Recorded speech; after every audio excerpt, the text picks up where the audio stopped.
The children born out of a valid void Hindu marriage are in the eye of law.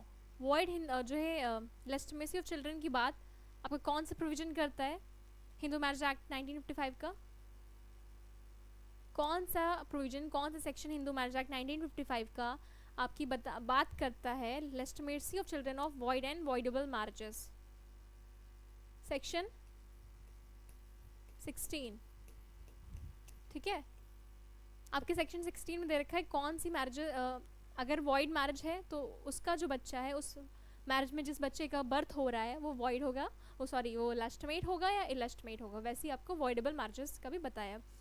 तो void marriage में भी legitimate होगा और जो है वॉइडेबल मैरिज में भी लेजिटिमेट होगा, अगर जब तक वो कंसिडर नहीं करी गई, जब तक वो डिक्लेयर नहीं करी गई है बाय कोर्ट वॉइड, उससे पहले उसका बर्थ होता है, तो ऐसे बच्चे को लेजिटिमेट माना जाता है। बट अगर कोई वॉइड मैरिज है, उस वॉइड मैरिज में किसी बच्चे का बर्थ हो रहा है, तो वो लेजिटिमेट तो है बट उसके पास इनहेरिटेंस का राइट सिर्फ अपने जो पेरेंट्स हैं उनकी प्रॉपर्टी से। Then here the option D will be correct answer, this one.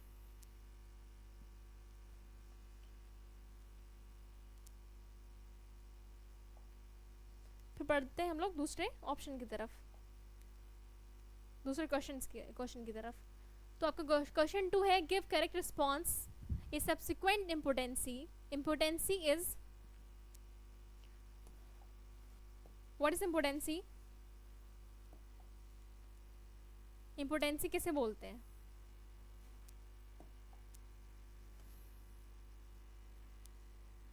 Impotency बताओ।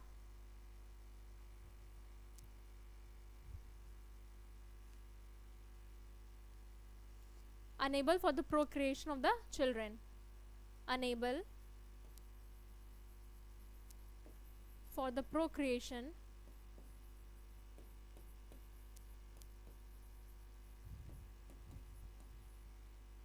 of children.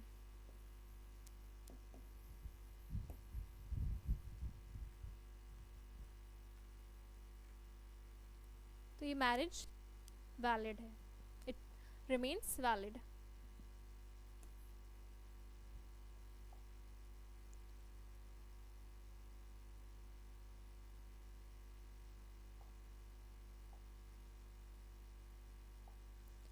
A petition under section 12 of Hindu Marriage Act can be filed if section 12 क्या है? What is section 12? Please let me know.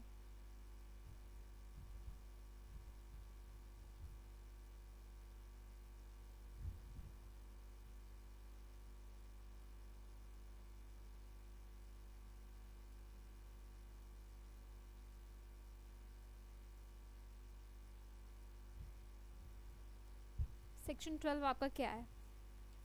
Hindu marriage act 1955 का section 12 है voidable marriages. तो जो वो section है आपका सेक्शन 12,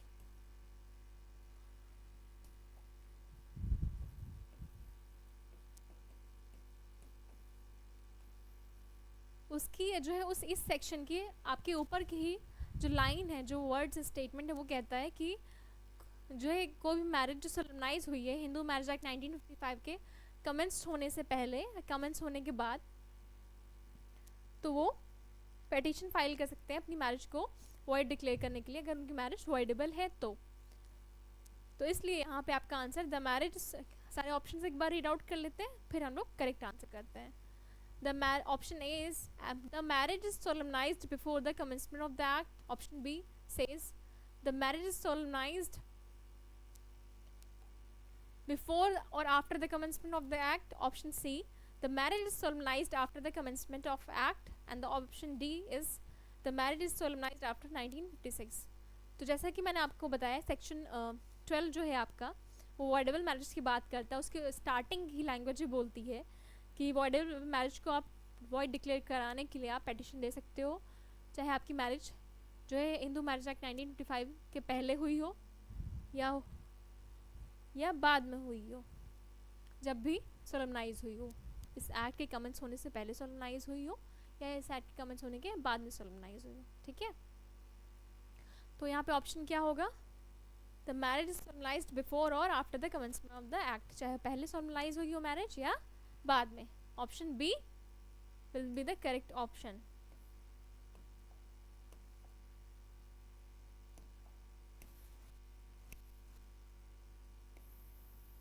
ओके,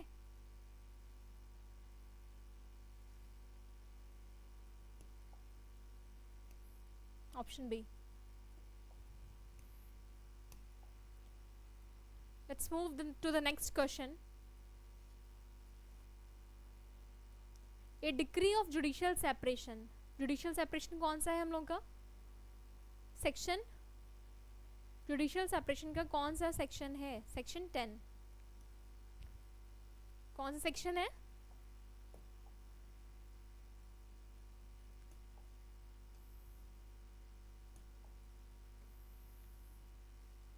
सेक्शन 10। एक बार रीडिंग करो सेक्शन 10 की, जुडिशियल सेपरेशन की क्या है।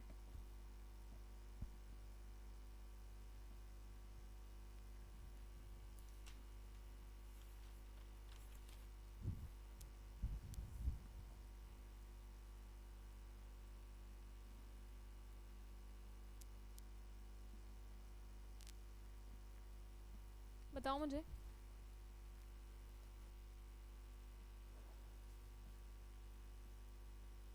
जुडिशियल सेपरेशन क्या है और डाइवोर्स। हाँ अच्छा, जब मैंने एनालाइज करे ना तुम लोग के जो मेंस के पीवाईक्यूज, तो कई जगह डिफरेंस पूछा गया है जुडिशियल सेपरेशन और डाइवोर्स का, और मैंने जो लास्ट क्लास में समझाया भी था।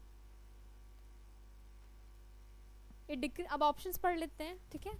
ए decree of judicial separation, option 1 dissolves the marital bond, marital bond को डिसॉल्व करते हैं। Option 2 does not dissolve the marital bond but merely suspends marital rights and obligation during the subsistence of the decree.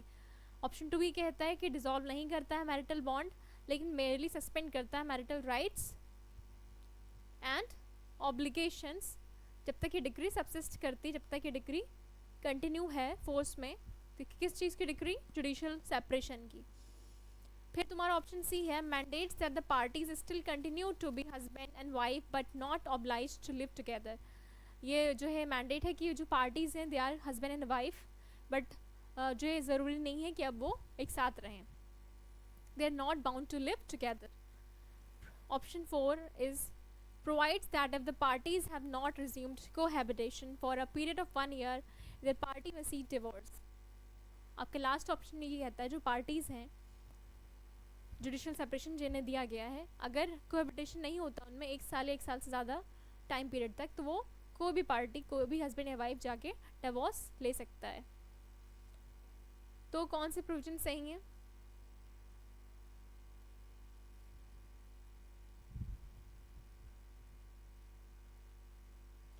तो देखो पहला option जो ये कहता है कि मैरिटल बॉन्ड ख़त्म कर देता है, वो तो ऐसी गलत है, क्योंकि मैंने आप लोगों को समझाया था ना कि मैरिटल बॉन्ड नहीं ख़त्म होता है। जो स्टेटस है पार्टीज़ का as married, as husband and wife, वो ख़त्म नहीं होता जुडिशियल सेपरेशन में। ये स्टेटस कब ख़त्म होता है? डिवोर्स में, ना कि जुडिशियल सेपरेशन में। तो आपका पहला ऑप्शन गलत है।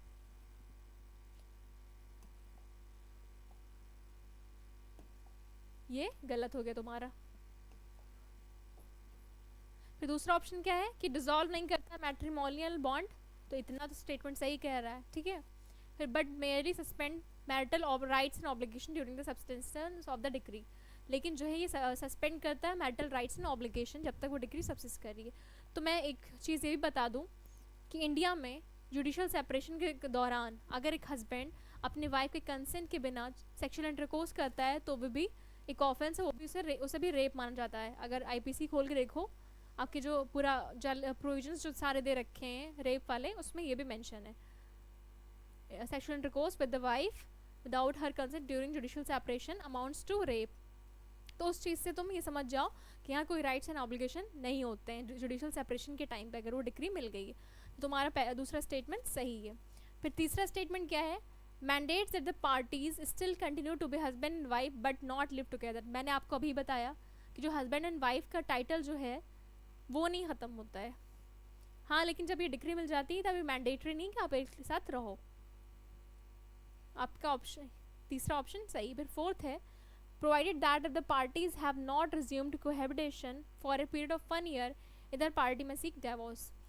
अगर जब हम लोग ऑलरेडी पढ़ चुके हैं अपने दो जो भी बाकी के लेक्चर्स हुए हैं हमारे पुराने, कि जब जुडिशल सेपरेशन की डिग्री मिल गई और 1 साल या उससे ज़्यादा टाइम पीरियड हो गया है उन दोनों पार्टीज़ के बीच में, हस्बैंड वाइफ के बीच में कोहेबिटेशन नहीं हुआ है, तो हस्बैंड या वाइफ दोनों में से कोई भी जाके कोर्ट डिवोर्स की डिग्री ले सकते हैं। कि तो इसका ऑप्शन कौन सा होगा? तुम्हारा पहला ऑप्शन गलत है, दूसरा सही है, तीसरा सही है, चौथा सही है, देन कौन सा ऑप्शन सही होगा? D1 वाला। 2, 3 and 4।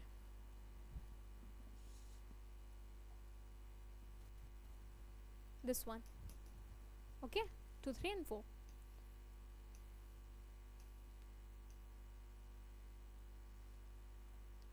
Please read this question. Read out.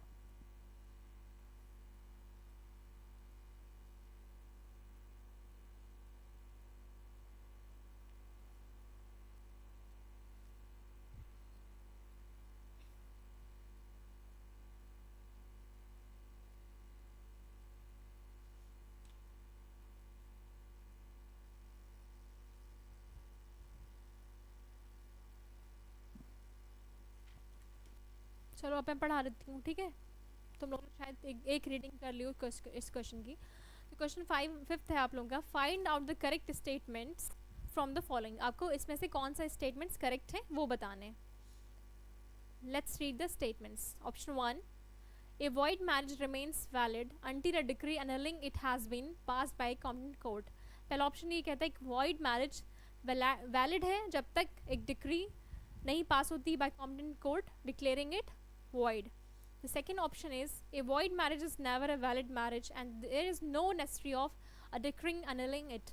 Second option ये कहता है कि एक void marriage कभी valid marriage है ही नहीं, वो हमेशा से void marriage है और कोई ज़रूरत नहीं है एक डिक्री की जो इसे annul या void declare करे। Option 3, a voidable marriage is considered as a valid subsisting marriage। एक voidable marriage को हम मानते हैं कि valid marriage है जब तक एक डिक्री पास नहीं होती है bye competent court declaring it annul और void। So here which will be the right answer?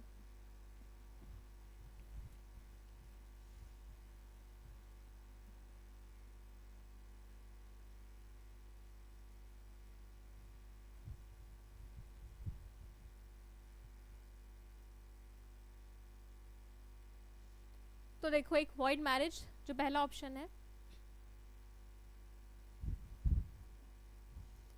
तो जो मैरिज वॉइड है वो कैसे वैलिड डिक्लेयर हो सकती है? वो उस मतलब आई मीन टू से एक मैरिज जो void ab initio, I mean to say void ab initio, you all know, I am expecting all of you to know the meaning of this Latin maxim. Void ab initio means void from the beginning.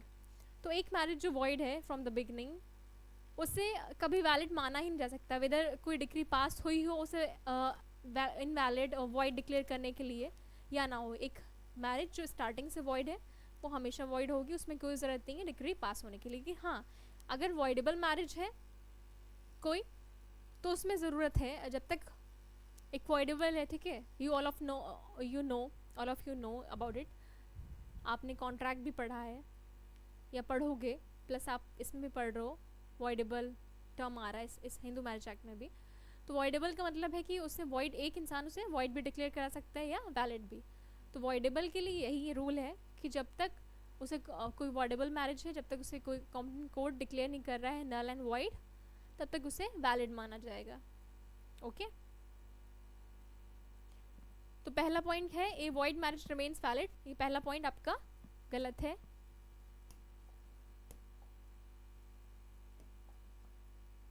This one is incorrect.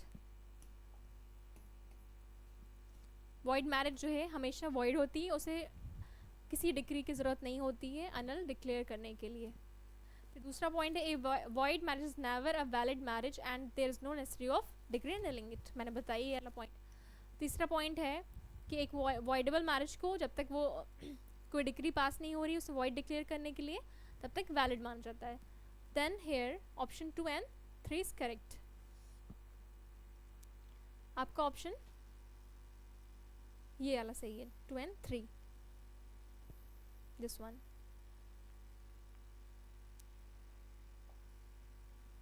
This one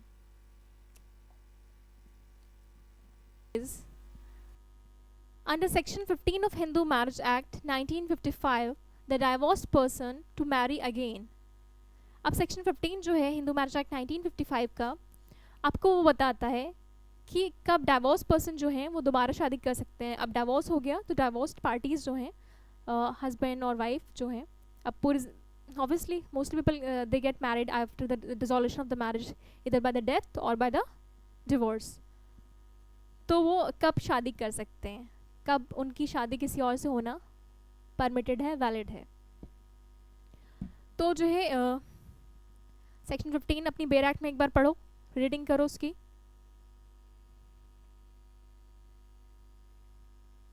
मैं जो भी class ले रही हूँ जिस भी subject की, please उस सब्जेक्ट की बेयर एक्ट लेके बैठो साथ में.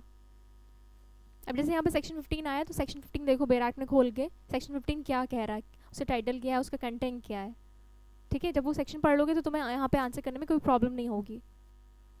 तो सेक्शन 15 मैंने बता दिया क्या है. अब इसके ऑप्शंस क्या हैं. Option 1 is have to wait for a period of 1 year from the date of the decree.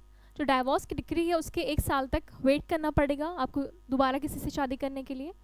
Option B says have to wait for a period of 6 months from the date of decree. इसमें 6 महीने का time period लिखा है. Option C है may marry immediately there after with the leave the court. कि divorce की decree जैसे ही मिली तुरंत शादी कर सकते हैं कोर्ट की परमिशन से. With the leave of the court here means court की परमिशन से. Then the option D is may marry immediately thereafter without the leave of the court and as a matter of right.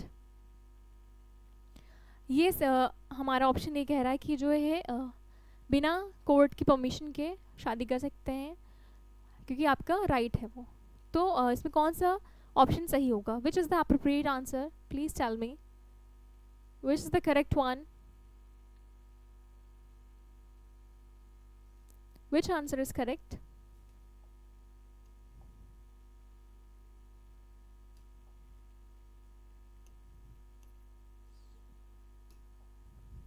अच्छा बताओ section 15 क्या कहता है. Section 15 ये में ये दे रखा है ना, मेंशन है आपके सेक्शन 15 हिंदू मैरिज एक्ट 1955 में कि 3 चीज़ें मेंशन है कि या तो राइट ऑफ अपील ना हो, क्या ना हो, राइट ऑफ अपील ना हो,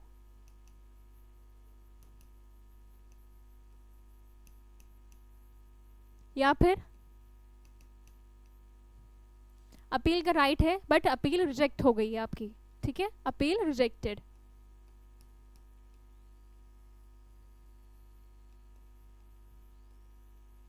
थर्ड वन इज कि अपील करने का राइट है आपके पास बट टाइम पीरियड लैप्स कर गया है, ख़त्म हो गया, टाइम पीरियड एक्सपायर हो गया और आपने अपील फाइल नहीं करी है.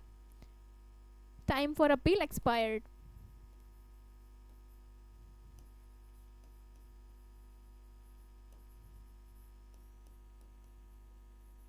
ठीक, तो ये तीनों इसेंशियल्स दे रखे हैं आपके सेक्शन 15 के. तो जब ये तीनों चीज़ें हो जाएंगी तब आप दोबारा शादी कर सकते हो.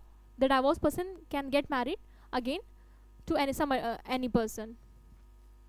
तो अब इसमें जो आपके ऑप्शंस है इसमें ये सब तो कुछ दे नहीं रखा है. पहला है कि कोई टाइम पीरियड सेक्शन 15 में मेंशन है, नहीं मेंशन है. तो पहले 2 ऑप्शन जो 1 साल और 6 महीने वाला दे रखा है आपके, ये 2 ऑप्शन ऐसे ही गलत हो जाएंगे.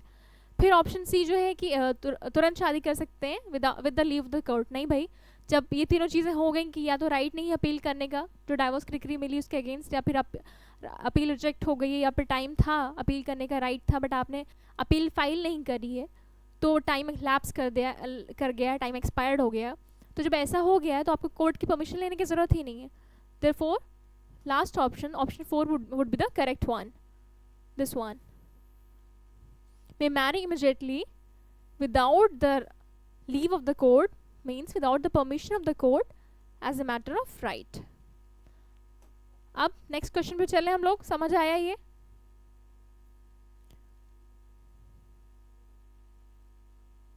सेक्शन 7, सॉरी, क्वेश्चन नंबर 7 क्या है आपका? प्लीज रीड करिए से।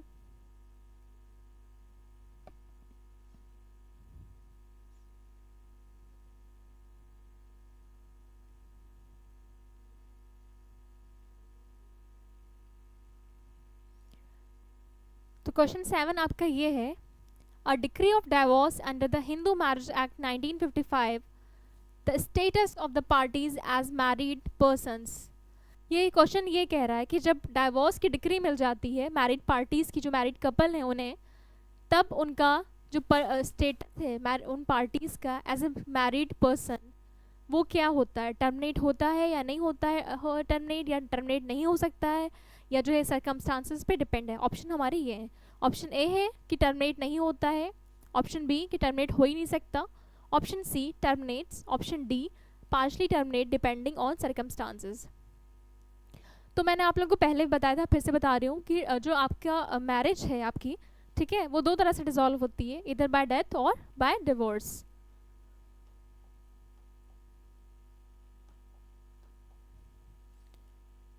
मैरिज डिसॉल्व बाय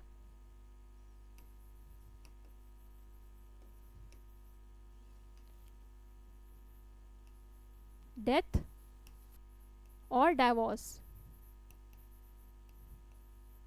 ठीक है। तो दो तरह से आपकी मैरिज डिसॉल्व होती है। अब जो है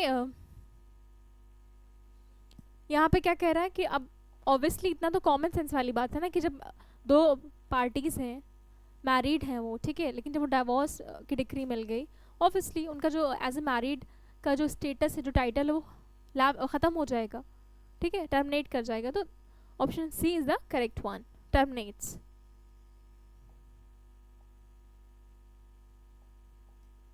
this one, option C, terminates. Okay, आगे बढ़े।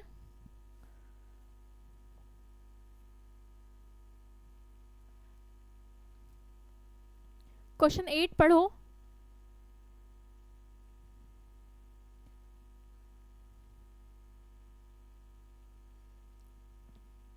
एट्थ क्वेश्चन आपका क्या कहता है?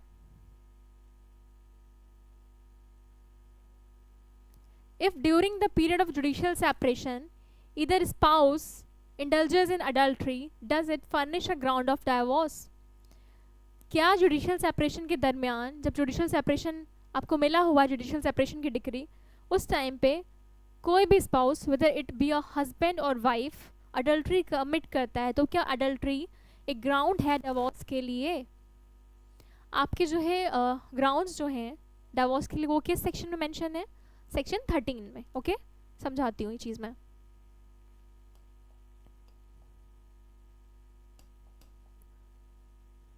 डिवोर्स के ग्राउंड्स सेक्शन 13 में मेंशन, ठीक है। सब सेक्शन 1 में जो ग्राउंड्स हैं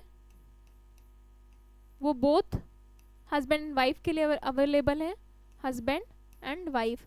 और सेक्शन 13 सब सेक्शन 2 में जो है ग्राउंड्स, वो सिर्फ वाइफ का अवेलेबल है। ओके, वाइफ, ये चीज़ याद रखना, ये हस्बैंड वाइफ दोनों के लिए। और जिन ग्राउंड्स पे डिवोर्स मिलता है, डिवोर्स की डिक्री आप ऑब्टेन कर सकते हो, उन्हीं ग्राउंड्स पे जुडिशियल सेपरेशन की भी डिक्री आपको मिलती है। दोनों के ग्राउंड्स सेम है, जुडिशियल सेपरेशन हो गया प्लस डिवोर्स, इनके ग्राउंड्स सेम है।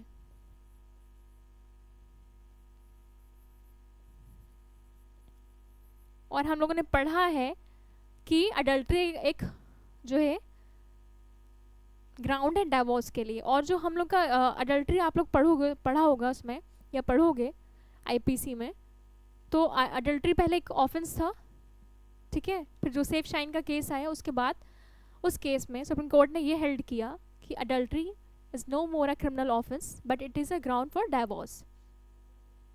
कौन सा केस था? जोसेफ शाइन का, मैं लिख देती हूँ।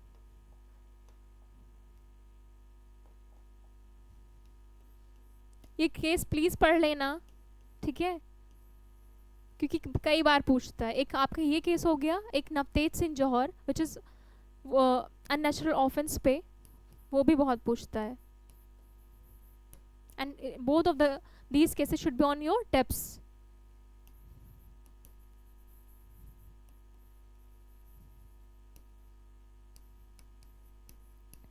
तो safe shine versus union of India, इस केस में बोला था सुप्रीम कोर्ट ने कि एडल्ट्री एक ऑफेंस नहीं है, लेकिन ये ग्राउंड है डिवोर्स के लिए। और हमने हिंदू मैरिज एक्ट में भी पढ़ा है कि एडल्ट्री आपका ग्राउंड है डिवोर्स के लिए। तो इसलिए यहाँ पे क्या होगा, हमारा क्या जवाब होगा, यहाँ पे क्या आंसर होगा? If during the period of judicial separation either spouse indulges in adultery, does it furnish a ground for divorce? Yes. Let's move to the next question.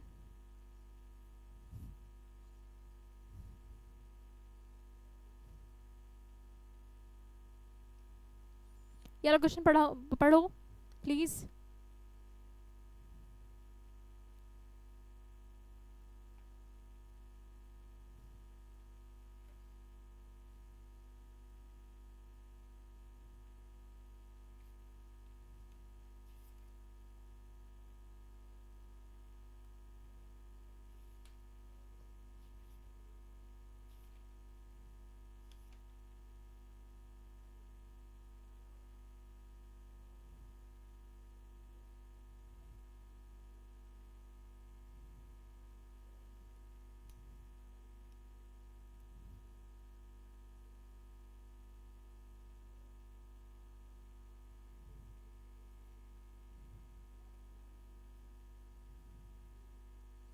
अब बताओ इसका आंसर क्या होगा। क्वेश्चन नंबर 9 पढ़ते हैं हम लोग, क्या है, ठीक है, देखते हैं। Bar to entertain a petition for divorce is contained in, bar to petition entertain a petition for divorce is contained in, किस सेक्शन में है कि शादी के 1 साल तक within 1 year of marriage आप डिवोर्स की डिक्री के लिए अप्लाई नहीं कर सकते हो, डिवोर्स के लिए पेटिशन फाइल नहीं कर सकते हो। Which section says this? Section 14, ठीक है।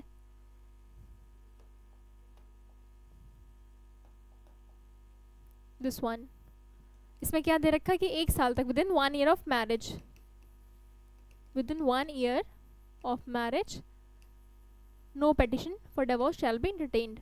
बट इसका भी एक्सेप्शन है। क्या एक्सेप्शन है बताओ, क्या एक्सेप्शन है? अगर हाई कोर्ट परमिट कर दे तो, हाई कोर्ट अगर परमिशन कर दे तब जो है अलाउड है। ओके ठीक है। अब नेक्स्ट क्वेश्चन देखते हैं हम लोग क्या है। 10th क्वेश्चन,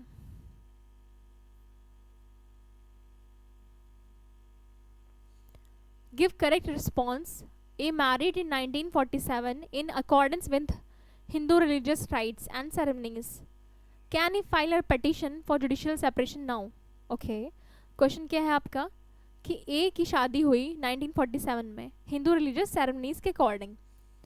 अब क्या वो जुडिशियल सेपरेशन फाइल कर सकता है? अब ऑप्शंस क्या है इसके, पढ़ो एक बार।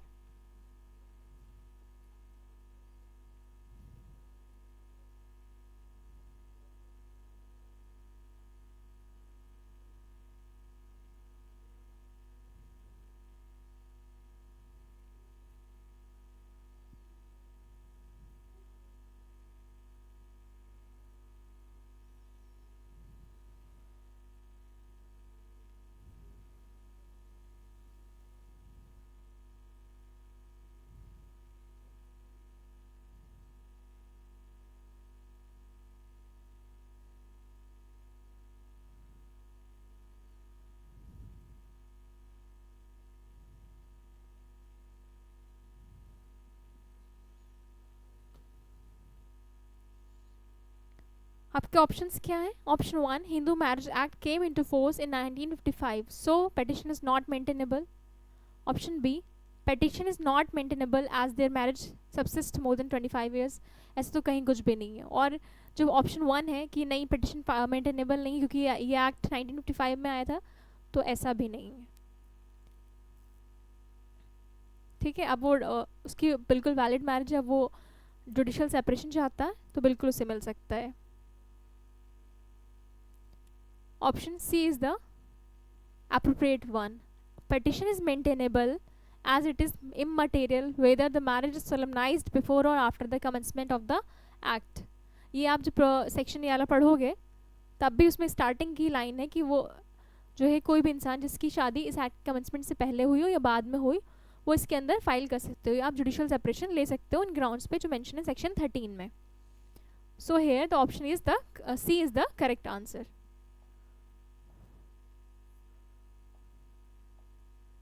ये आपका ठीक है सी.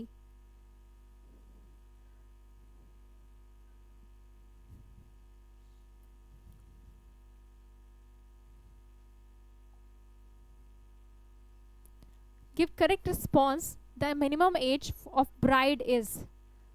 हिंदू मैरिज एक्ट 1955 में ब्राइड और ग्रूम की एज कितनी दे रखी है आपके, और एज दी किस प्रोविजन में? सेक्शन 5 में दिए essential condition for valid Hindu marriage. किस सेक्शन में? सेक्शन 5.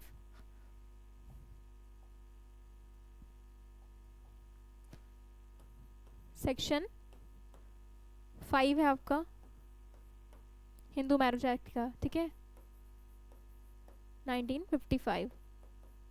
इसमें एसेंशियल कंडीशंस बता रखे हैं आपके. तो जो इसी इसमें एसेंशियल कंडीशन बता रखे हैं उसी में एज ग्रुप भी मेंशन किया है कि ब्राइड और ग्रूम की एज कितनी होनी चाहिए. तो ब्राइड की एज कितनी होनी चाहिए? 18 साल, 18 years for the bride, and groom के लिए 21 ईयर्स. तो यहाँ पे ब्राइड की एज पूछी गई है तो ब्राइड की एज कितनी है? Minimum age 18 years.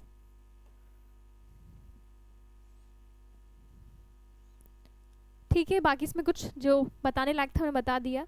आगे बढ़ते हैं.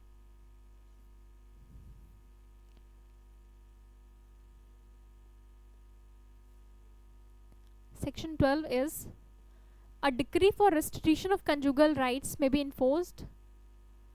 A decree for restitution of conjugal rights may be enforced by attachment of property. This one.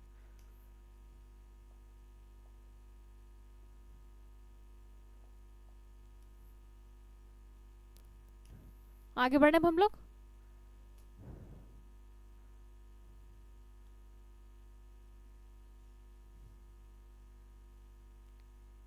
A marriage of a Hindu man with the biological sister of his adopted sister is. एक man Hindu man है, ठीक है, उसकी शादी अपनी adopted sister की biological बहन से क्या वैलिड है, वॉइड है, ये वॉइडेबल है, इलीगल है? बताओ.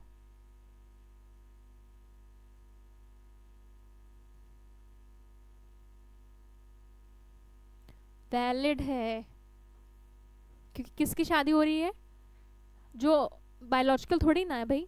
अडॉप्टेड सिस्टर जो है वो दूसरी फैमिली से आई है, उसकी बायोलॉजिकल उसकी रियल सिस्टर से हो रही है ना, तो यहाँ पे वैलिड है.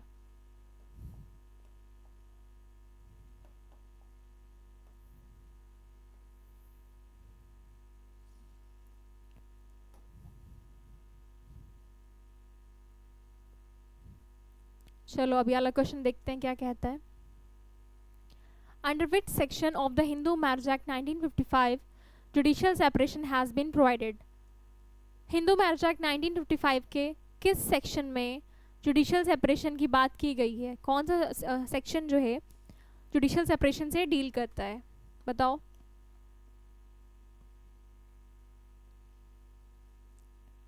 बताओ भाई, जल्दी बताओ.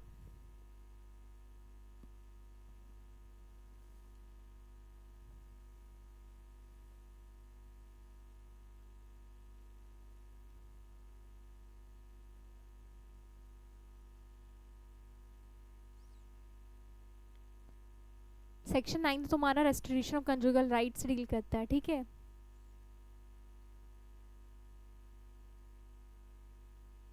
फिर सेक्शन 10 जुडिशियल सेपरेशन.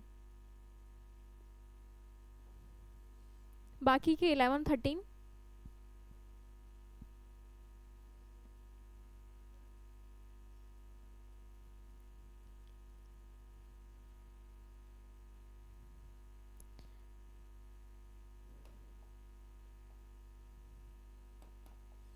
सेक्शन 9।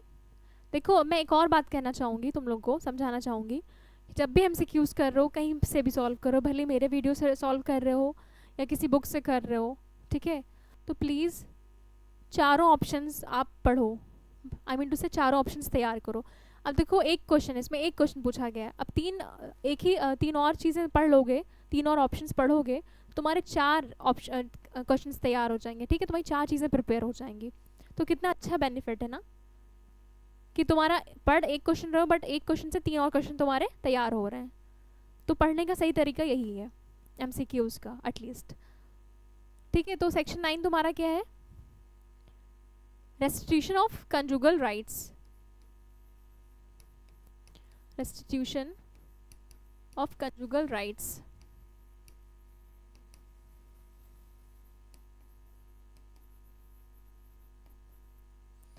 दूसरा तुम्हारा क्या है? Section 10 judicial separation.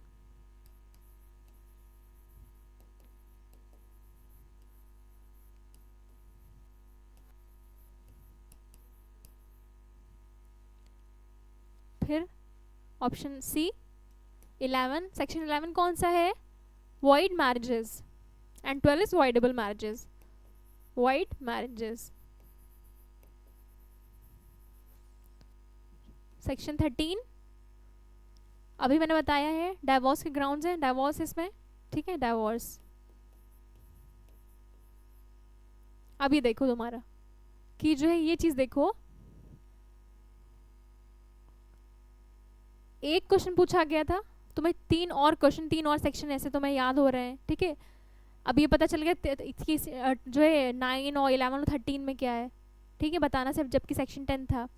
अब जब 9, 11, 13 देखा तो बेराक हो आपके सामने रखी, आप देख भी लो कि इसमें रेस्टिट्यूशन ऑफ कंजुगल राइट्स क्या, वॉइड मैरिजेस क्या लिखा है इसके बारे में, डिवोर्स के क्या ग्राउंड्स दे रखे हैं। बढ़िया चीज़ है कि नहीं? कितना ज़्यादा प्रिपेयर हो रहा है एक क्वेश्चन से, सोचो।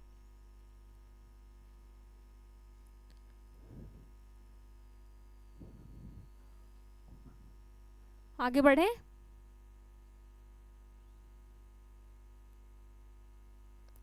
Question number 15, which of the following sections of the Hindu Marriage Act 1955 provides that children of a void marriage would be the legitimate children? Hindu marriage act 1955 का कौन सा सेक्शन ये बात कहता है कि एक वॉइड मैरिज का बच्चा लेजिटिमेट होगा? बताओ।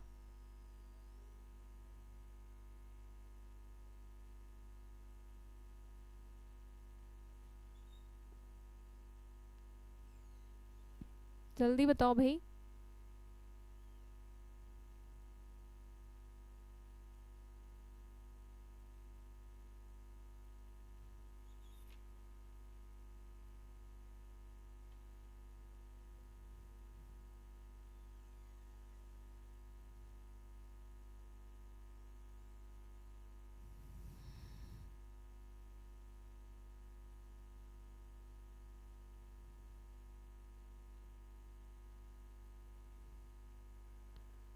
आपका जो है सेक्शन 11 जो है वॉइड मैरिजेस की बात करता है, कौन सी मैरिजेस वॉइड होंगी। 12 जो है वॉइडेबल मैरिजेस की बात करता है, और सेक्शन 16 बात करता है legitimacy of children of void and voidable marriages. तो section 16 is the correct one.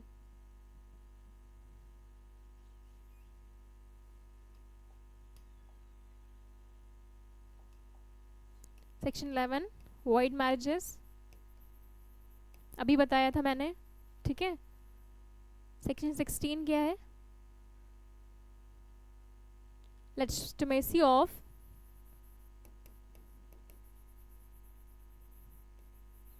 Children of void and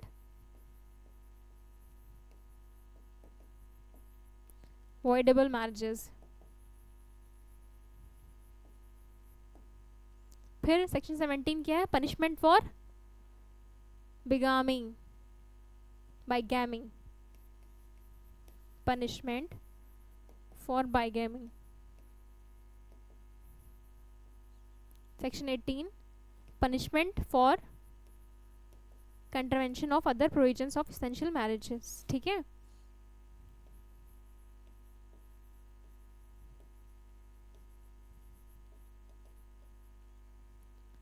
अब इस समय देखो, तुम्हें एक सेक्शन पूछा, 4 सेक्शन तैयार हो गए। अब यहाँ पे बस दे रखा है कि किस सेक्शन में क्या बताया गया है कि जो वॉइड मैरिजेस हैं उनके बच्चे लेजिटिमेट होंगे, लेजिटिमेट चिल्ड्रन होंगे। सेक्शन 16 बताया है। अब वॉइडेबल पूछ लिया कि वॉइडेबल मैरिज में क्या होगा, तब भी इसका है, वही सेक्शन डील करता है, सेक्शन 16। ठीक है, अब हम लोग अपना अगला क्वेश्चन देखते हैं क्या कहता है।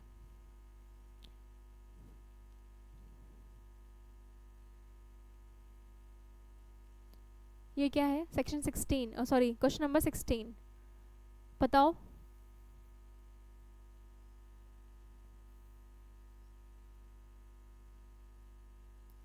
Marriage of A Hindu mail with the widow of his brother is. आपको पता है हम लोगों ने प्रोहिबिटेड डिग्री पढ़ा है हिंदू मैरिज एक्ट में, ठीक है। तो एक हिंदू मेल की शादी अपने भाई की विडो से वैलिड होगी, वॉइड होगी, वॉइडेबल होगी, या लास्ट ऑप्शन है ऑप्शन डी आपका, void unless protected by custom और यूजेज। तो देखो, एक हिंदू मेल की अपने भाई की विडो से शादी, मैरिज परमिसिबल नहीं है, दैट इज़ वॉइड। बट हम लोगों ने जो एसेंशियल्स पढ़े हैं हिंदू मैरिज एक्ट में, उसमें 2 चीज़ों में याद रखना कि प्रोहिबिटेड डिग्री और सपेंदा में ये भी साथ में मेंशन किया है कि अगर किसी का कस्टम और यूजेज अलाउ करते हैं तो दैट मैरिज इज परमिटेड, ठीक है, वो वैलिड होगी मैरिज। बट 2 चीज़ों में ही बोला है बस, सपेंदा में और प्रोहिबिटेड डिग्री में। तो नो डाउट यहाँ पे प्रोहिबिटेड डिग्री है, बट जो आपको किसी भी एमसीक्यू में सबसे एप्रोप्रिएट आंसर जो है वो चूज़ करना, और एप्रोप्रिएट आंसर आपका कौन सा है, कौन सा ऑप्शन है, ऑप्शन डी कि वॉइड है, लेकिन अगर जो प्रोटेक्टेड है बाय कस्टम यूजेज तो ये वैलिड है, वॉइड अनलेस प्रोटेक्टेड और कस्टम बाय और यूजेज, ठीक है।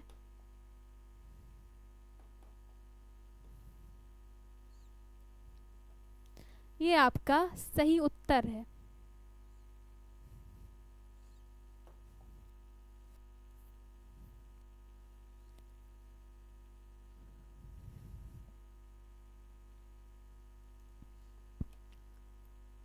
जिन बच्चों को पता भी नहीं कि उनकी बैराक कहाँ रखी है, धूल खा रही है, तो प्लीज़ अपनी बैराक्स उठाइए, उन उस धूल को साफ करिए जो डस्ट है उस पर, और उनका दीदार करिए, गौर फरमाइए बैराक में लिखा क्या है। Please do it.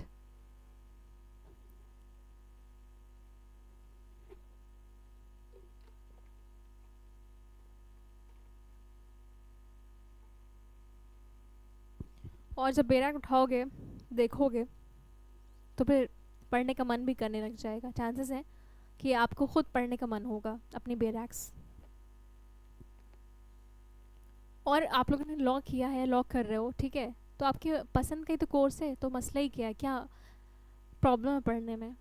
ऐसा तो है नहीं कि कुछ और पढ़ना था, आप जो है मजबूरी में आप लॉ कर रहे हो। तो जो अपने मन का सब्जेक्ट है, अपने सब्जेक्ट्स हैं, अपने मन का कोर्स है, तो मन लगा के अच्छे से पढ़ो, should be best in that.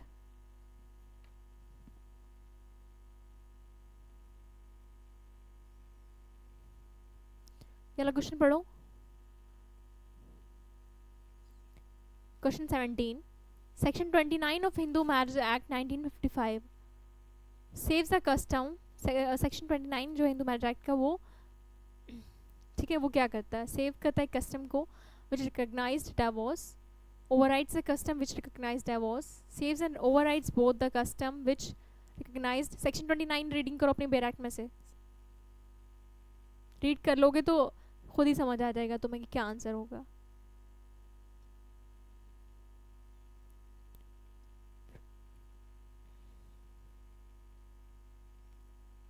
इसका है दिस वन, ए ऑप्शन।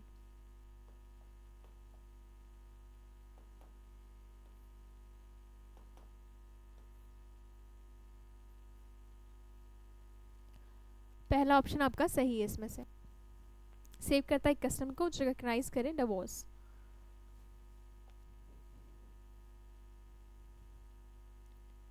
अगला सवाल आपकी स्क्रीन पे ये रहा,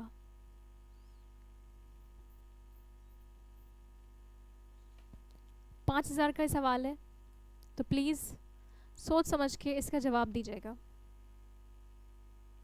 हाँ, मैं इस जो मैंने 5000 बोला इसका कोई प्रॉमिस नहीं है, ठीक है, मैं थोड़ा ट्राई कर रही हूँ कि थोड़ा बेटर वे में पढ़ाऊँ, केबीसी खेल रहे हैं हम लोग, ठीक है, बट मजाक मजाक में केबीसी, असली वाला नहीं। तो सेक्शन क्वेश्चन नंबर 18 पढ़ो। Under Hindu law, if a minor marries without the consent of the party parents और guardian, the marriage would be. एक चीज़ हमेशा माइंड में बेयर रखना, please captain keep in your mind, अपने दिमाग में हमेशा बिठा लो ये बात कि दो वी ऑल नो कि हिंदू मैरिज परमिसिबल नहीं है, प्रोहिबिटेड है, या कॉन्ट्रैक्ट में पढ़ा है restaurant of marriages that is void, but restaurant of child marriage is not void. But एक बार जब चाइल्ड मैरिज हो जाती है तो वो वैलिड है, जैसे बाकी जो मेजर पार्टीज़ हैं उनकी मैरिज का जैसे एग्जिस्टेंस होता है, लीगल एग्जिस्टेंस, वैसे ही चाइल्ड मैरिजेस का भी है। तो यहाँ पे वो डजेंट मैटर कि वो पेरेंट्स के कंसेंट से कर रहे हैं या पेरेंट्स से गार्जियन के कंसेंट के बिना कर रहे हैं वो marriage, that marriage is valid. So here option C will be the correct one.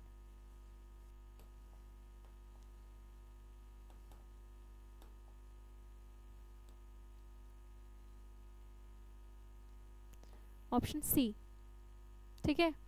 तुम लोग हार गए, मैं जीत चुकी हूँ, वाला आंसर।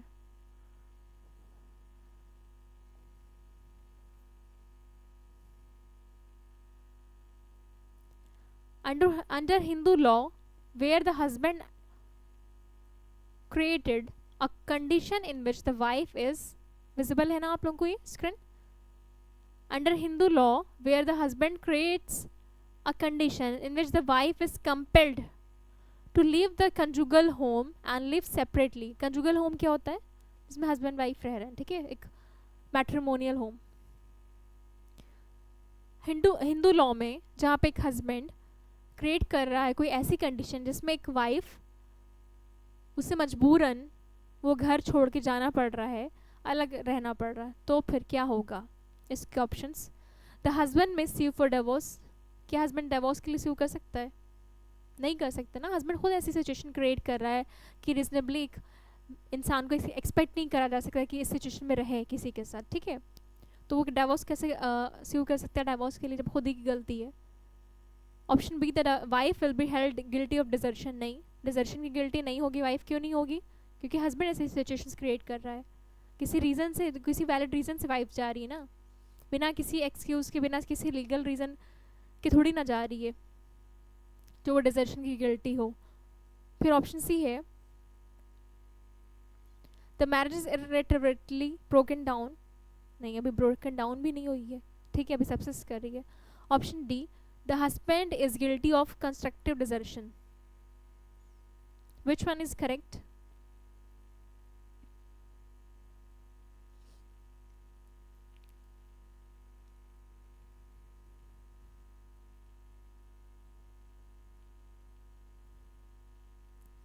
आपका सही जवाब है डी वाला, कंस्ट्रक्टिव डिजर्शन। हस्बैंड खुद ऐसी सिचुएशंस क्रिएट कर रहा है, सर्कमस्टांसेस क्रिएट कर रहा है, इसलिए हस्बैंड इस चीज़ का गिल्टी है, कंस्ट्रक्टिव डिजर्शन का। कंस्ट्रक्टिव डिजर्शन क्या है? यही है कि एक पार्टी, एक स्पाउस ऐसी सिचुएशन क्रिएट कर दे कि दूसरा स्पाउस उसके साथ नहीं रह सकता है, ना रह पाए, ठीक है। आगे बढ़ते हैं हम लोग। Question number 20. When a marriage has been dissolved by a decree of divorce under Hindu Marriage Act 1955 and there is a right of appeal, the divorced person may marry again. इसमें दे रखा है कि हिंदू मैरिज में, Hindu marriage act 1955, जब एक marriage dissolve हो जा रही है by decree of divorce Hindu marriage act के अंदर और राइट ऑफ अपील दे रखा है, तो फिर डिवोर्स पर्सन जो है वो कब शादी कर सकते हैं? Option 1, after expiry of 1 month from the decree of divorce. अब देखो, मैंने अभी भी बताया था थोड़ी देर पहले, फिर बता रही हूँ कि जो तुम्हारा सेक्शन वाला है 15, divorce person when may marry again, उसमें टाइम लिमिट नहीं दी है, कोई टाइम ड्यूरेशन मेंशन नहीं कर रखी है कि कितने टाइम बाद कर सकते हैं, बस 3 चीज़ें बता रखी हैं, उसके बाद कर सकते हैं। तो एक ये दे रखा 1 मंथ, ये भी गलत हो गया। तुम्हारा दूसरा ऑप्शन क्या है? Immediately after passing of the decree of divorce, नहीं, ठीक है। Option C, after expiry of 2 months, ये भी नहीं, कोई टाइम पीरियड दे ही नहीं रखा, तो ये तो ऐसे ही गलत हो गया। Option D, after expiry of time for appealing without any appeal having been presented. ठीक है, जो मैंने एक इसेंशियल बताया था सेक्शन 15 का कि राइट है अपील का, यहाँ भी क्वेश्चन दे रहा है कि अपील करने का राइट है, बट इन्होंने अपील करी नहीं, और जो अपील करने का जो टाइम पीरियड है वो लैप्स कर गया, एक्सपायर हो गया। तो option D is the right one.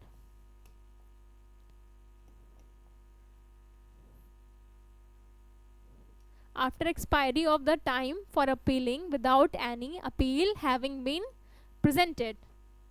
Got it?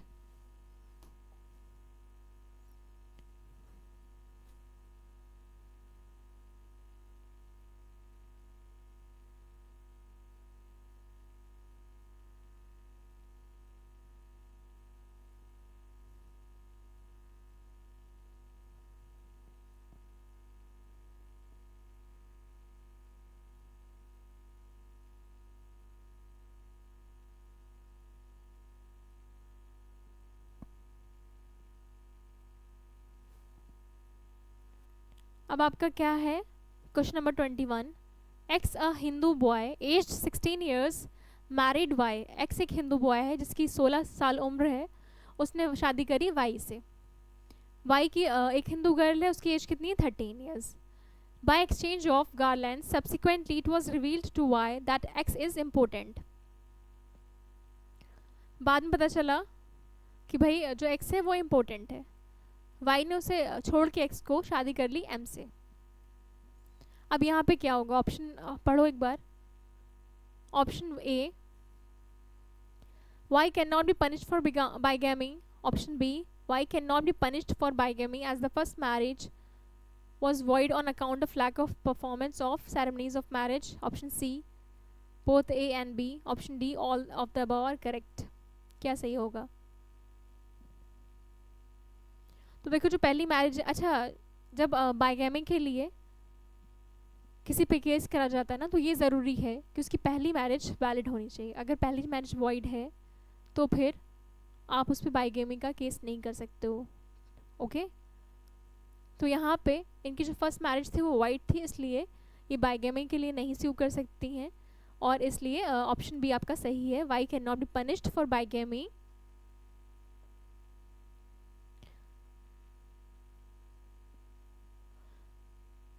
as the first marriage was void on account of lack of performance of ceremonies.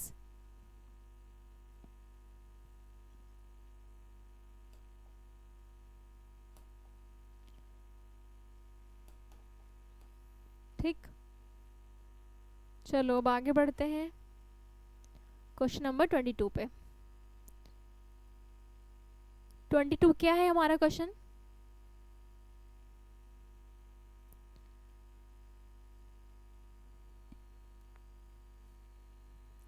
Question 22 is insanity is a ground for. Insanity एक ground है, किसके लिए है?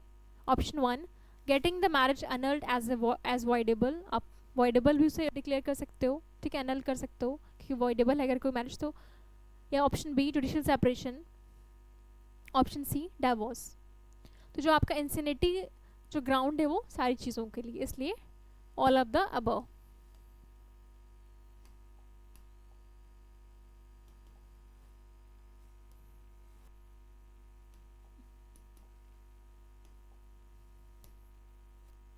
ठीक है, D option.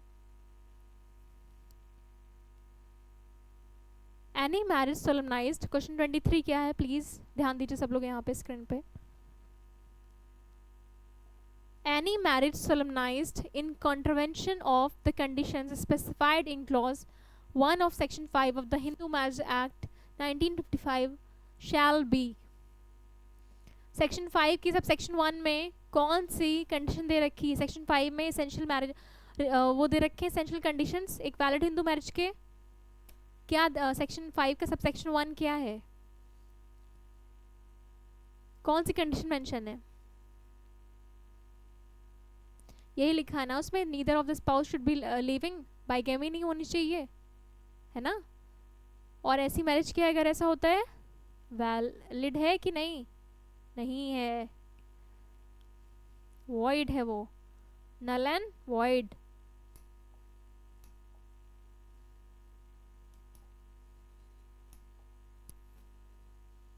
Option B.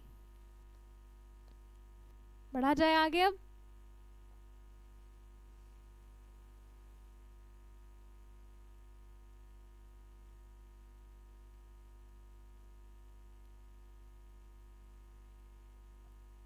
As per Hindu marriage act sapinda relationship extends to. जो Hindu marriage act है आपका, उसमें बताया है कि सपिंदा रिलेशनशिप में शादी परमिटेड नहीं है, और ये भी बताया है कि कितनी जनरेशन तक सपिंदा होता है। तो कितनी जनरेशन तक होता है? 3 generation from the mother side and 5 generation from the father side. तो let's see the option. Option 1 is the third generation inclusive in the line of ascent through the mother and the fifth inclusive in the line of through father। फिर option B जो है exclusive. अच्छा, यहाँ पे जो इन्होंने खेल दे रखा है ना ऑप्शंस में, सारा इंक्लूसिव और एक्सक्लूसिव का है, और जब तुम अपना बेरैक पढ़ोगे तो उसमें इंक्लूसिव लिखा है, थर्ड जनरेशन इंक्लूसिव मतलब, ठीक है, और फादर में भी इंक्लूसिव दे रखा है, तो इंक्लूसिव 3 जनरेशन और 5 जनरेशन जो है इंक्लूसिव करके हैं, उन्हें इंक्लूड करके हैं मतलब, ठीक है। इंक्लूसिव का मतलब होता है इंक्लूड। तो ऑप्शन 1 आपका सही है। इंक्लूसिव याद रखना, इंक्लूसिव, और यहाँ पे देखो एक्सक्लूसिव कर दिया है, ठीक। बाकी इन्होंने सब दिया सेम, तो इसमें कंफ्यूज नहीं होना।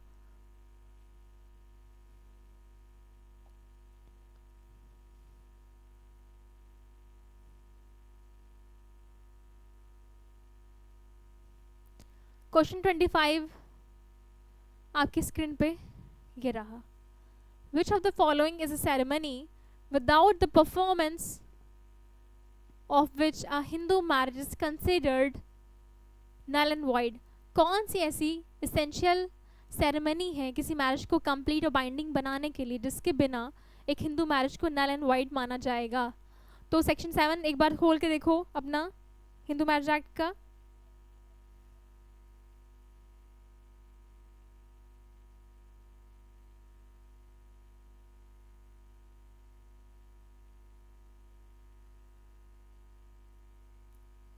हिंदू मैरिज एक्ट 1955 का सेक्शन 7 उठा के देखो, खोलो सेक्शन 7 क्या कहता है।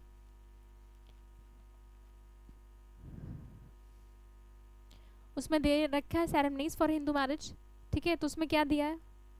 उसमें यही दिया है ना आपकी बेयर एक्ट में कि किस जो है जो पार्टीज हैं उनमें से किसी भी पार्टी की, चाहे वो हस्बैंड की तरफ की जो सेरेमनीज हैं या हस्बैंड वाइफ की तरफ की जो सेरेमनीज हैं, राइट सेरेमनीज हैं मैरिज की, उनके अकॉर्डिंग जो भी वो लोग कंसिडर करते हो जिस भी सेरेमनी को कि हाँ इस सेरेमनी से, जैसे मुस्लिम्स में होता है 3 बार वो offer and acceptance which is इजब एंड कबूल, तो वो होता है। तो जैसे ही कबूल कर लिया लड़की लड़की ने, वैसी वो मैरिज कंप्लीट और बाइंडिंग हो जाती है। वैसी जो है हिंदूज़ में जो भी जिसके इसेंशियल्स होंगे सेरेमनी के, उस हिसाब से वो मैरिज कंप्लीट और बाइंडिंग मानी जाएगी। और आगे आपकी इस प्रोविजन में ये भी है कि जहाँ पे एक ये माना जाता है, लोगों का ये मानना है कि मैरिज जो है होली फायर के सामने ली जाए, 7 फेरे लिए जाए, taking of 7 steps before the secret fire. और तो यहाँ पे जैसे ही 7वां फेरा कंप्लीट होता है वैसे ही वो मैरिज कंप्लीट और बाइंडिंग हो जाएगी। तो ये बात कही है आपकी बेयर एक्ट की लैंग्वेज में, बट ये कहीं भी ये मेंशन नहीं कर रखा कि कौन सी ऐसी कंडीशन है जिसके जब ये होगी वो कंडीशन तभी वो मैरिज वैलिड है, वो नहीं हुई तो वैलिड नहीं हुई, शादी वॉइड हो जाएगी, ऐसा कहीं नहीं लिखा है। इसलिए आपका क्या होगा यहाँ पे? ऑप्शन होगा D, none of the above.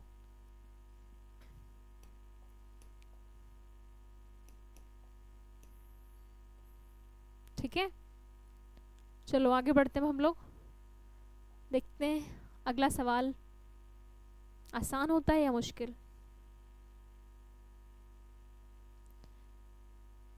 Question number 26। In case of judicial separation the marital tie, ये क्वेश्चन आपका जुडिशियल सेपरेशन में क्या होता है, अब हम लोग ऑप्शंस जानेंगे। The marital tie is severed by a judicial order, marital tie sever हो जाता है जुडिशियल ऑर्डर के द्वारा। Option 2, the marital obligations and rights are suspended, option 2 ये कहता है कि मैरिटल राइट्स और ऑर्डर वो राइट्स सस्पेंड हो जाते हैं। Option C, the husband has to maintain has to pay maintenance to the wife. Option C ये है कि हस्बैंड को मेंटेनेंस देना होगा वाइफ को, ठीक है। ऑप्शन डी है 4, they can reunite after getting the order रिसाइंडेड, कि वो जो डिक्री है जुडिशियल सेपरेशन की उसे रद्द करके कैंसिल करा के फिर से एक हो सकते हैं। तो कौन सा ऑप्शन सही होगा आपका, बताओ कौन सा ऑप्शन सही है आपका इसमें। Question number 26।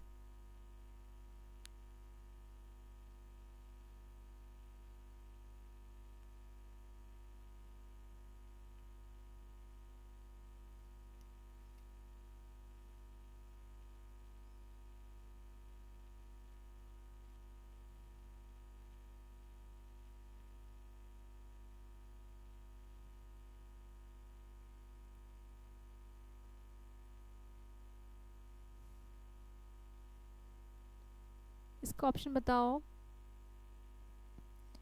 क्या सही जवाब है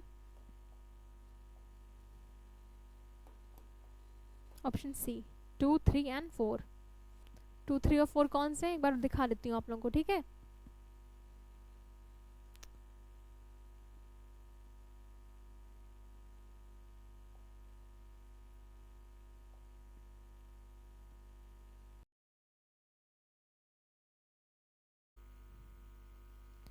सेक्शन 27 क्या है आपका,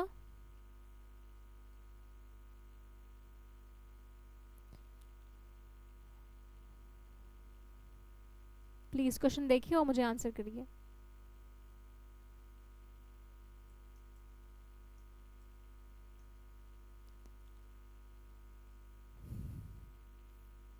विजिबल है ना आप सबको, ठीक है। तो 27 is desertion is constituted when, desertion कब कॉन्स्टिट्यूट होता है।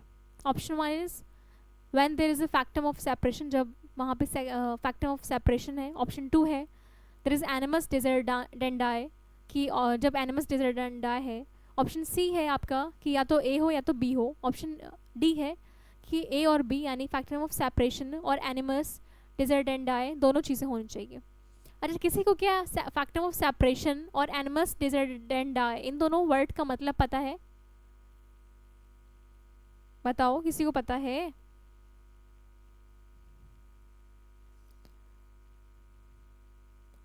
तो फैक्टम ऑफ सेपरेशन का मतलब होता है कि पेटिशनर और रिस्पोंडेंट, यानी ऑब्वियसली इसमें हस्बैंड और वाइफ पेटिशनर रिस्पोंडेंट होंगे, दे आर फिजिकली और mentally separated. This is factum of separation. Let me write here,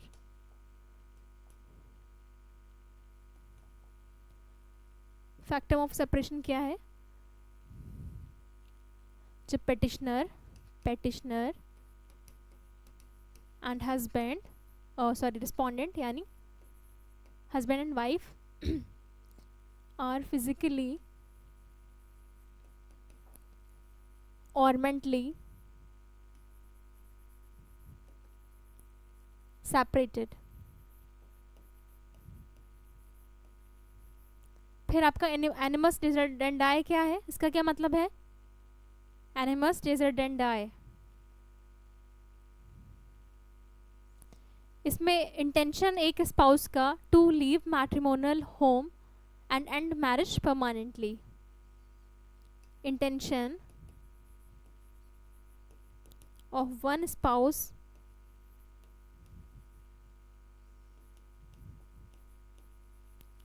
to leave matrimonial home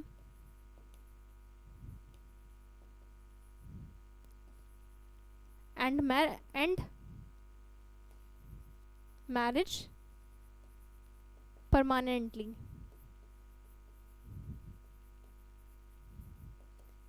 तो जुडिशियल सेपरेशन उसके लिए, डिसर्शन के लिए आपके दोनों एसेंशियल्स रिक्वायर्ड है, फैक्टम ऑफ सेपरेशन भी और एनिमस डिसर्डेंडाई भी, इसलिए ऑप्शन डी आपका सही आंसर है।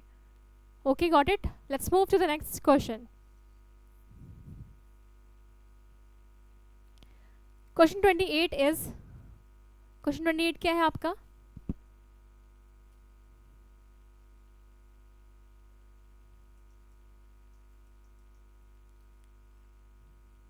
Section 7 of Hindu Marriage Act 1955 provides for, section 7 जो है वो किसकी बात करता है? Conditions for marriage. तो कौन सा सेक्शन आपका कंडीशंस की बात करता है मैरिज की? Section 5। Section B capacity to marry, no. Option C ceremonies of marriage. तो करेक्ट ऑप्शन क्या है आपका? Option C. सेक्शन 7 आपकी बात करता है ना सेरेमनीज ऑफ मैरिजेस की, तो ऑप्शन सी आपका सही आंसर है, इसमें सही जवाब है। इस कंडीशंस दे रखी हैं 5 में।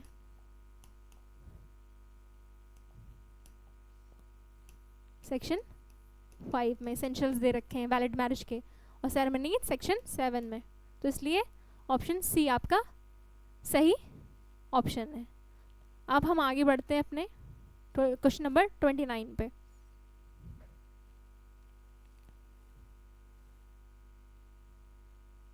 Is it visible to you? Okay, I think so कि विजिबल है आपको।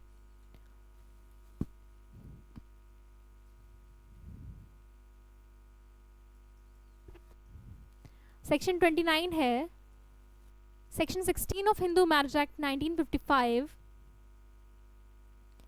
Deals with the legitimacy of children of. तो सेक्शन 16 हम लोगों ने थोड़ी देर पहले ही पढ़ा था, ठीक है, पढ़ चुके हैं हम लोग कि सेक्शन 16 किसकी बात करता है? Legitimacy of children of void and voidable marriages. तो कौन सा आपका सही ऑप्शन इसमें से? Option B. ऑप्शन बी आपका सही जवाब है इसमें, both void and voidable marriages. अब हम अपने अगले सवाल पे बढ़ते हैं आगे, ठीक है।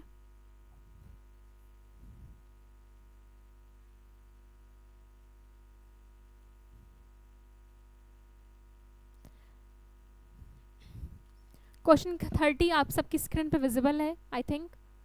प्लीज़ रीड करिए और जवाब दीजिए इसका क्या होगा।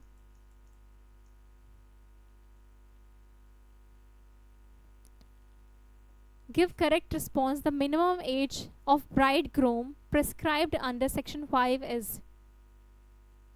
सेक्शन 5 में जो एसेंशियल कंडीशंस आपकी दे रखे हैं हिंदू मैरिज एक्ट में, उसमें ब्राइड और ग्रूम की एज दे रखी है। तो ब्राइड की 18 ईयर्स है और ग्रूम की 21। तो ब्राइड ग्रूम की क्या एज है? 21 ईयर्स, 21 साल।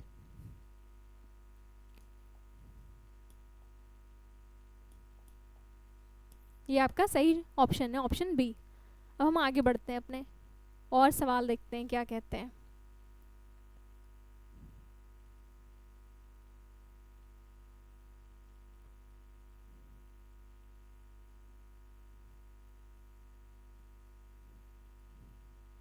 Question number 31।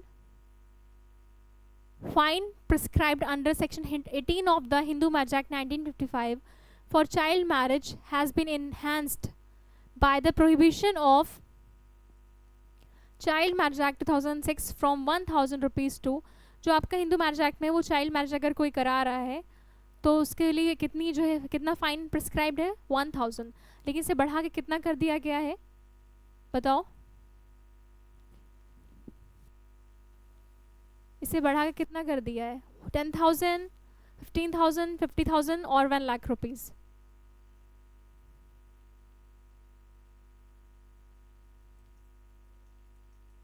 बताइए क्या ऑप्शन आपका सही है?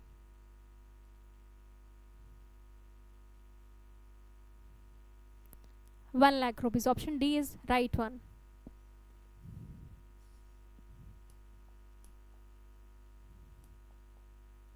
ऑप्शन डी 1,00,000 ठीक। देख लो ये ऑप्शन, अब तो आई थिंक दिख रहा होगा। ओके, अगला सवाल।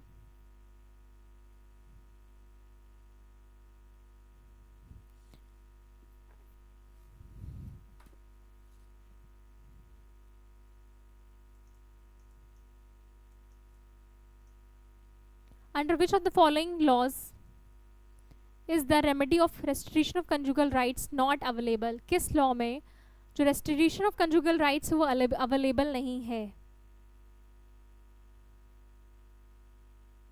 इंडियन क्रिश्चियन मैरिज एक्ट 1872 में इसमें अवेलेबल नहीं है, आपका बाकी सब में अवेलेबल है। तो ऑप्शन बी आपका सही ऑप्शन है इसमें, option B.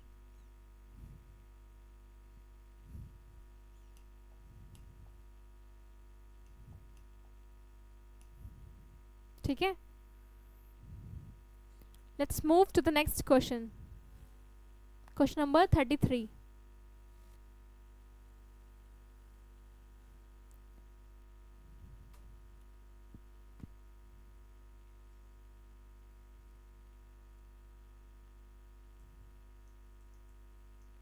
Marriage of two Hindus can be solemnized under. दो हिंदूज की शादी किस एक्ट के अंदर हो सकती है? हिंदू मैरिज एक्ट 1955 या स्पेशल मैरिज एक्ट 1954 या फिर इधर ए और बी और D, only A and not be. बताओ. तो देखो, हिंदू मैरिज एक्ट में तो सिर्फ हिंदू होना चाहिए, दोनों पार्टीज. ठीक है, हिंदू की बात की, अडॉप्शन की हो या मैरिज की बात हो, दे मस्ट बी हिंदू.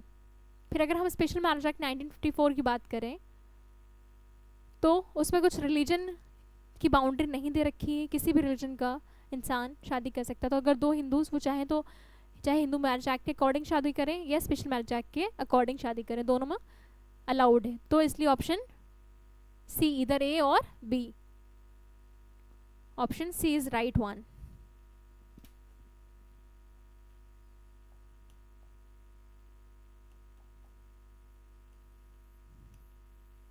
ये आपका सही जवाब है.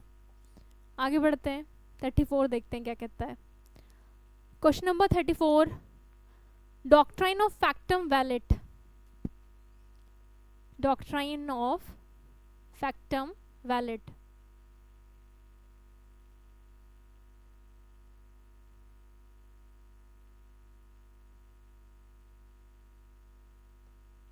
in the context of ceremonies of marriage cures. बताओ, उसका जवाब दो.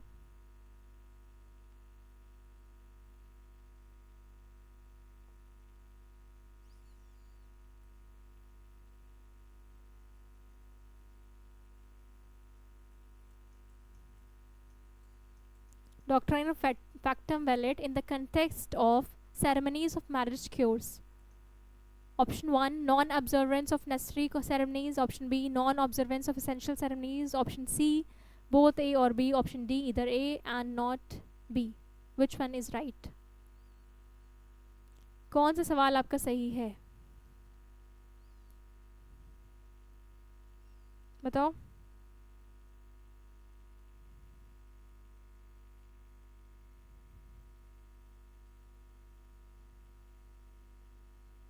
फैक्टम वैलिड का मतलब ये है कि कोई एक्ट जो भले ही वैलिड ना हो, लॉफुल ना हो, जब एक बार वो अकम्प्लिश या कंप्लीट हो गया है तो वो लॉफुल है, अदरवाइज इट में बी अनलॉफुल. तो इसमें क्या है 34 का? Non observance of necessary ceremonies. Option A. ठीक है,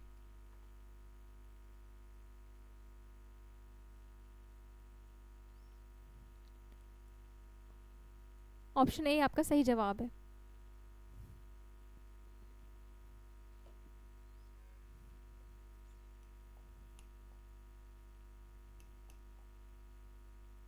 non observance of necessary ceremonies.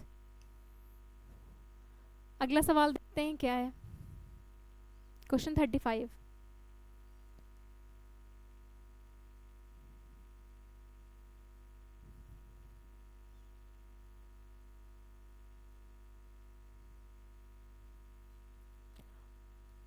देखो, पढ़ो क्या है.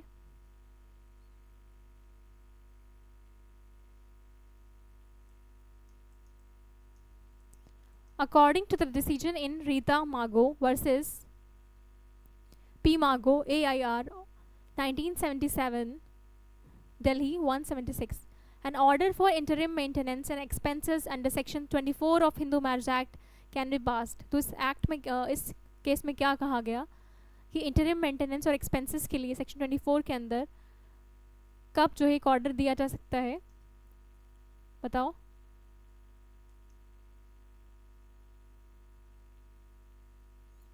अच्छा, तुम लोग को शायद ऑप्शंस ना दिख रहा हूँ. अब दिख रहे हैं?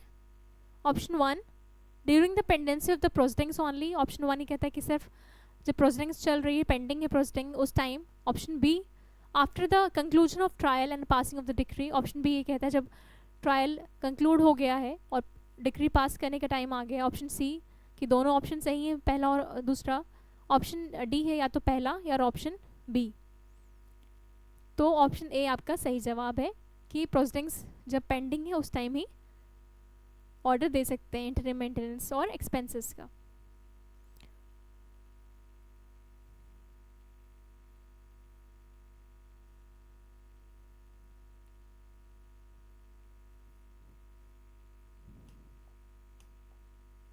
कौन सा ऑप्शन सही है?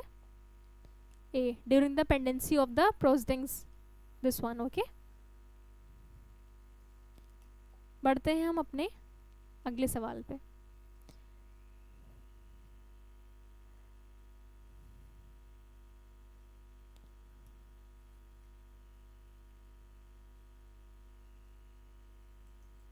क्वेश्चन 36 क्या है? A marriage solemnized between any two Hindus in violation of Section 5, subsection 3 of Hindu Marriage Act as to the requirement of age shall be। जो आपका एज का एसेंशियल कंडीशन दे रखी है, अगर उसे कोई कंट्रावेन कर रहा है तो वहाँ पे क्या होगा? वो मैरिज कैसी होगी? वैलिड होगी, इनवैलिड, वॉइडेबल, वॉइड? मैं बता चुकी हूँ, अगर कोई चाइल्ड मैरिज भी हो रही है, माइनर्स की मैरिज हो रही है, वो मैरिज अगर हो गई, सॉलमनाइज हो गई, परफॉर्म हो गई है तो वैलिड होगी। सो आपका ऑप्शन ए सही है, ऑप्शन ए। आगे बढ़े अब हम लोग, समझ आ गया ना इतना? Question 37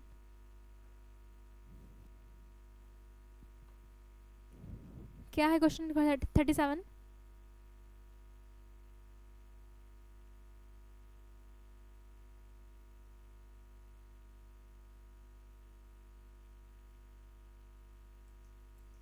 The children of a void marriage under the Hindu Marriage Act 1955 are। void marriage में जिन बच्चों का बर्थ हुआ है, जो बच्चे हैं चिल्ड्रन, हिंदू मैरिज एक्ट के अकॉर्डिंग वो क्या है? Legitimate, option 1, legitimate and entitled to inherit property for all relatives. Legitimate होंगे वो और अपने सारे रिलेटिव्स की प्रॉपर्टी को इनहेरिट कर सकते हैं। Option B is legitimate but entitled to inherit the property of their parents only. Option B है कि वो लेजिटिमेट होंगे वो चिल्ड्रन, लेकिन अपने पेरेंट्स की सिर्फ प्रॉपर्टी इनहेरिट कर सकते हैं। Option C is illegitimate and entitled to inherit the property of their mother only. Option D क्या है? Illegitimate and entitled to the property of the father only. नहीं, ऑप्शन बी आपका सही है कि लेजिटिमेट होंगे वो बच्चे और अपने जो पेरेंट्स यानी अपनी फादर और मदर उनसे प्रॉपर्टी इनहेरिट कर सकते हैं। ठीक है, तो क्या है आपका सेक्शन 37 का सही ऑप्शन? Option B.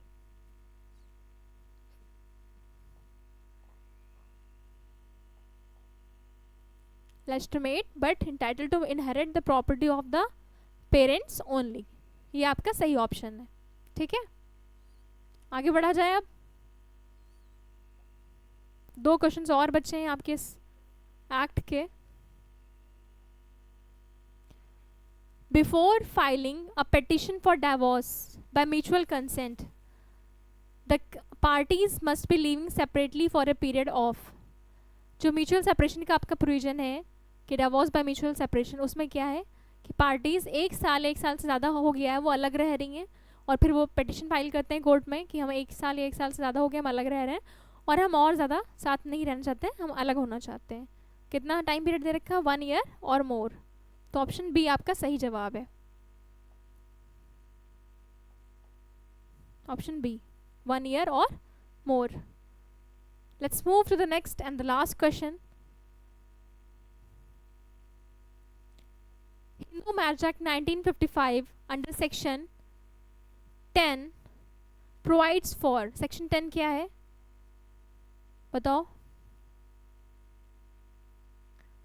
section 10 है जुडिशियल सेपरेशन, बी।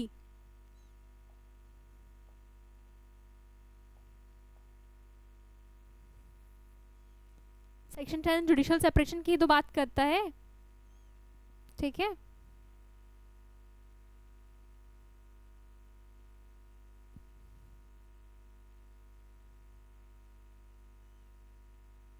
तो भाई कैसे लगे एमसीक्यूज आपको इस एक्ट के, बताओ।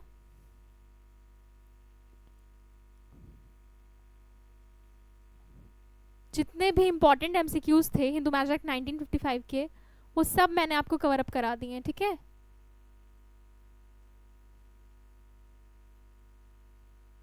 इससे पूरा एक्ट आपका प्रिपेयर हो चुका है। अब मैं कुछ पीवाईक्यूज लेके आऊँगी आपके सामने मेंस के हिंदू मैरिज एक्ट 1955 के।